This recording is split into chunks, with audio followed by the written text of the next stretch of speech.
বিসমিল্লাহির রহমানির রহিম।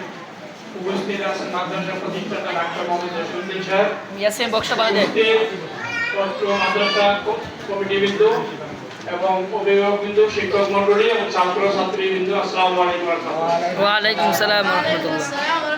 ছাত্র মাদ্রাসার সভাপতি হয়ে আমি যেন আসল সৌভাগ্য মনে করি, কারণ আমি সভাপতি হওয়ার পরে অনেক ছেলেগুলো আলেম হয়েছে, হাফেজ হয়েছে, আলহামদুলিল্লাহ। চেষ্টার বিনিময়ে হয়েছে, এটা আমাদের সার্থক না? জি। প্রথমত বলি মোহাম্মদ, আমি যখন কুয়েত থেকে আসছি দেখলাম কি ওইখানে আমাদের একটা টিনের মাদ্রাসা চলাচল এবং ছাত্রছাত্রীদের একটু অসুবিধা আছে, তাহলে আমরা যে কোনো ব্যবস্থা বিদেশের মাধ্যমে আমরা এটা প্রস্তাব দিয়ে এখানে নিয়ে আসছি। আল্লাহ এখন এই যে পরিবেশটা সুন্দর না, আপনারা খুশি না? আপনার কারেন্ট না থাকলে 2-3 মারা যাবে না, এরকম একটা পরিবেশে আমি দেখি না কোনো মাদ্রাসা আছে। একবার মাঠের মধ্যে খোলা জায়গার মধ্যে বাতাস, তো দোয়া করবেন এই কুরবানিদের আগে পরে আমরা দোতলা কাজও করব, এখানে সামনে আমরা একটা মসজিদে।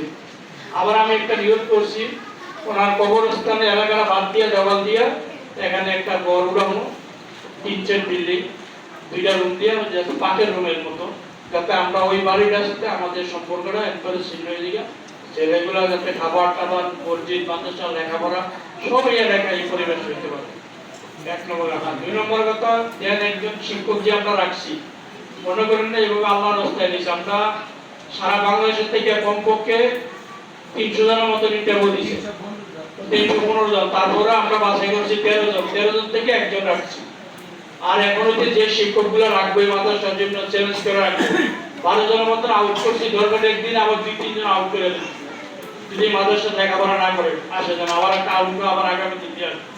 এখানে এই মাদ্রাসা ভাই বোন দিয়া ধমকি ধমকিয়ে চলে না, আল্লাহর রহমতে যে বেল তরিকার অনুযায়ী এই ছাত্র ছাত্রীদের সুবিধার্থে যেই কোনো পদক্ষেপ নেওয়া লাগে আমরা নেব ইনশাআল্লাহ। ইনশাআল্লাহ। আপনারা যারা গার্জিয়ান আছেন সমস্ত দিক দিয়ে সহযোগিতা করবেন বাচ্চারা, প্রতি সপ্তাহে আসবেন না বাচ্চারা নেওয়ার জন্য।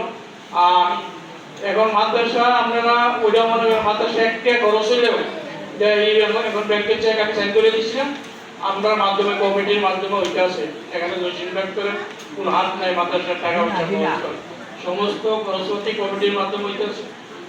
এর মধ্যে আমাদের হিসাব ওনার অনেক টাকা পয়সা লস, ওনার 2 সন্তানের মাসে এখানে আমরা ব্যয় করতে আছি, উনি 10 কানি সম্পদ করতে আছে, সবগুলো এখানে আমরা কাটাইতে আছি। তারপরেও আমরা দেই, আমরা দুনিয়াতে না পাই যদি আখেরাতে পাই, ওই হিসাবে আমরা কাজ করতে বলে দিতে আছি। আর একটু আগে দিন আগামী দিছে এই ছেলেটা গার্জিয়ান আসেনি এখানে, না না, এখানে 80 বছরের একটা বেটা দাঁড় করে দেন, অন্য ওই বড় বড় সরকারগুলা এই দুয়ারা ভর্তার মুনি না মুনাজাত করতে হবে, তাহলে স্বার্থ বেশি না যে আপনাদের প্রত্যেকটা সন্তান এরকম হবে ইনশাআল্লাহ। এখান থেকে যে আল্লাহ ভাষা রেখে সবাই হাফেজে বাড়িব ইনশাআল্লাহ, সবাই বাড়িব না, যারা হাফেজি বলে না সবাই হাফেজ হবে ইনশাআল্লাহ।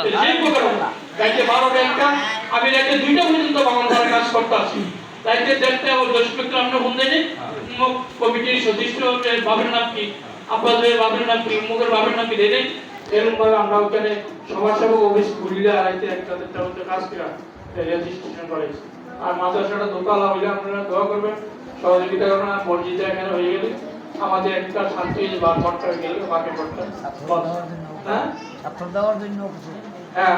এখন কত হলো কি, যারা আছে তো আপনার সন্তান এখানে আছে, আপনার যারা আছে ভাই বউ আছে, ভাই আছে, পাশে সন্তানরা বুঝাইবেন একটা ছাত্র যাতে দেয় দিলে, কারণ কি এখানে আমরা যদি 200 ছাত্র আমরা দেখাইতে পারি তাহলে আমরা মাস্টারের সংখ্যা আরো বাড়াবো, তখন 7 জন আছে, আমরা আরো 3 জন বাড়াবো, 10 জন করবো, লেখাপড়া ভালো হইব। আমাদের আবার 9 জন হাফেজ এসেছে, আমরা 18 জন হাফেজ হইব, বেশি হবে না, বেশি হবে, সব হইব। সবার কাছে অনুরোধ এই মাদ্রাসার ঠিকানা দিয়ে আপনারা সবার